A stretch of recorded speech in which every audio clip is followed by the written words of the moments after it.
Day in, day out. I know them personally, how they treat the children there.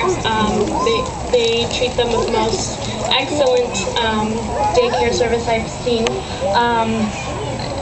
It's heartbreaking to imagine how in matter of weeks they can lose all those children can lose that quality daycare. Surprisingly, yesterday while I was working, 8 women came into the office, Hispanic. They were able to speak in English, but they came to the office to call their representatives and let them know that please, to beg of him, do not cut our services. Do not cut social services because we need these funds. I hope that you heard their voices, because behind those voices we're all children that need that care.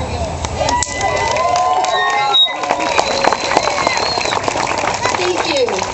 Representative Pritchard is certainly going to say a few words, but what I wanted to say, it is such a privilege to work for all of you, because that's what I do. It's such a privilege to be here today and to see all of you whose lives are going to be touched by this, should these budgets cuts stand. When we disband the rally, please be very safe. There are a lot of children here. When you're walking back over to your cars, please make sure that you do it very, very safely and very orderly. Thank you for coming. Thank you for being here. Thank you for letting Representative Pritchard know what these services mean to you. We're talking not just about child care services and pre-K services, and that's what we all care about, but there are many other human services, basic needs that families won't have. So Representative Pritchard, when you go back to Springfield, I hope you take all of the people that are here in your heart with you. And when you have to make that tough vote, that you're able to vote for a budget that will not only sustain our state, but will sustain the people that are here as well. Thank you. Thanks for letting us be here.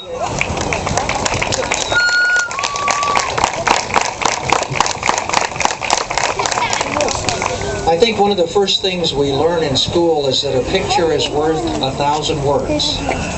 We've just spoken thousands and thousands of words here today, and I really appreciate you for coming out on a rainy day to express your thoughts and your concerns about this state.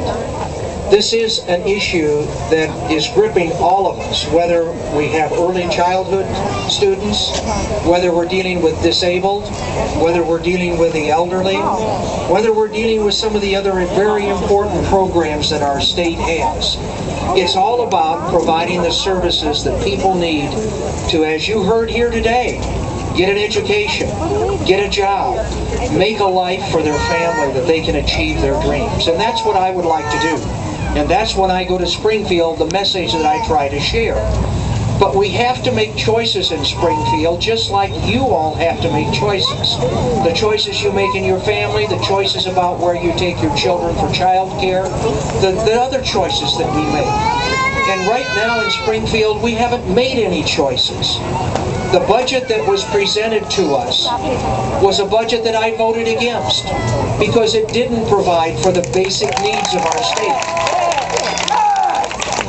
The tax increase that has been mentioned here today may be something that we have to consider. But I don't think we start by saying citizens pay more taxes before the state does what you do.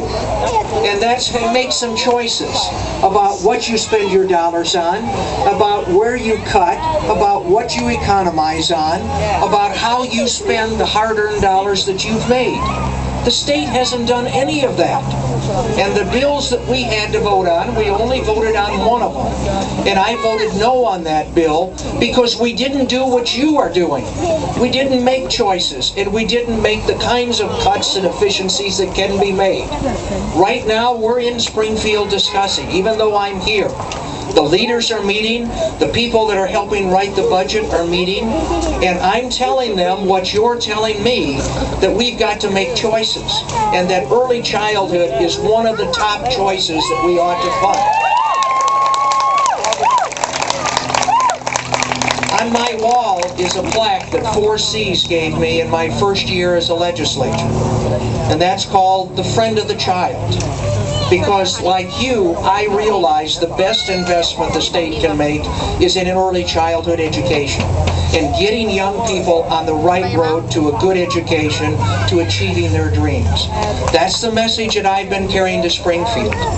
The choices that we have right now, though, are choices that are somewhat man-made. The governor proposed a doomsday budget. He didn't have to do that. The budget that the legislature passed, that I didn't support, does contain funding to keep us going past July 1. And I think the discussions ought to be going past July 1. So on that day that's coming up here all too quickly, we don't have to cut services. We don't have to close doors. There's money in the budget that has been approved by the legislature that the governor can continue to spend as we continue to talk and make the choices and the cuts that you would want us to make. So these are the issues that we're going to be talking on, and I will certainly take your comments and your posters and your letters and share them with the leaders down in Springfield and say, we've got to do better. We can do better, and we will do better for these young children so that they can be proud to live in Illinois and be citizens of this great state. Thank you all for coming today, and if you have other ideas or thoughts, there's some booklets that have been passed out that have all of the addresses for people in Springfield, all of the executive offices. Share some of your thoughts and your letters with them too. Maybe if you've taken a picture today, you'll send that picture to them, knowing that that picture will carry thousands of words. And share your thoughts with the other legislators and say, get to work, make compromises, do what's best for our children. Thank you again for coming.